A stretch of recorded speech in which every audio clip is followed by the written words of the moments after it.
بسم اللہ الرحمن الرحیم۔ یہاں پر دو سوالات عموماً کیا جاتا ہے، ایک 10 محرم یوم عاشورہ کے دن روزہ رکھنا، اور نمبر 2 اہل و عیال پر رزق کی وسعت۔ پہلی بات یہ ہے کہ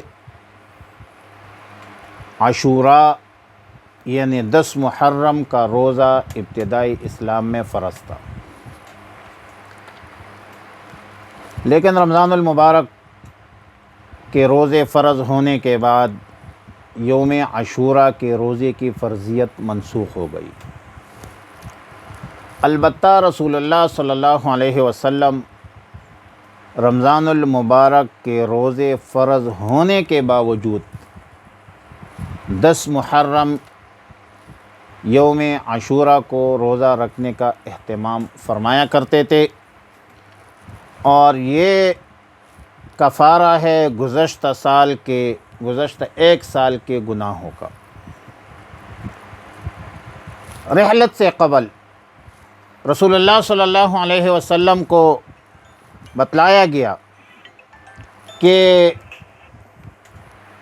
یہود بھی شکرانہ کے طور پر عاشورہ کا روزہ رکھتے ہیں، تو رسول اللہ صلی اللہ علیہ وسلم نے فرمایا کہ اگر میں آئندہ سال زندہ رہا تو میں 9 محرم کو بھی روزہ رکھوں گا۔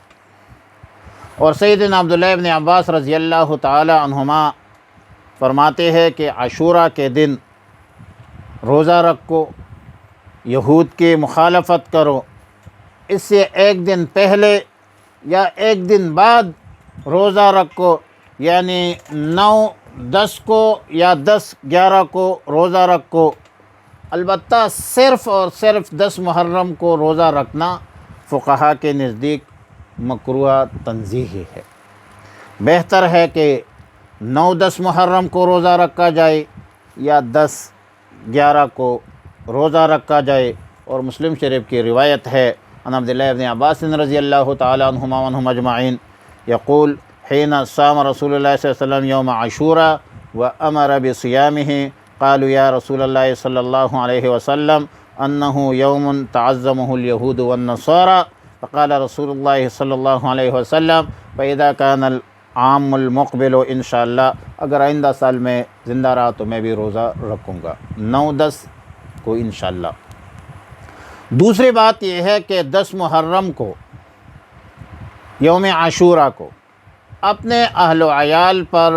رزق کے وسعت اور فراوانی کی ترغیب بھی وارد ہے احادیث میں، لہٰذا 10 محرم کو اپنے اہل و عیال پر اچھا رزق کھلانا، اچھا کھانا کھلانا، اس کی شریعت میں گنجائش بھی ہے اور ترغیب بھی ہے۔ اور نبی علیہ الصلوۃ والسلام نے فرمایا کہ من وسع علی عیالہ فی النفقۃ یوم عاشورہ وسعہ اللہ علیہ سائر السنہ، وصلی اللہ علی النبی الامی الکریم۔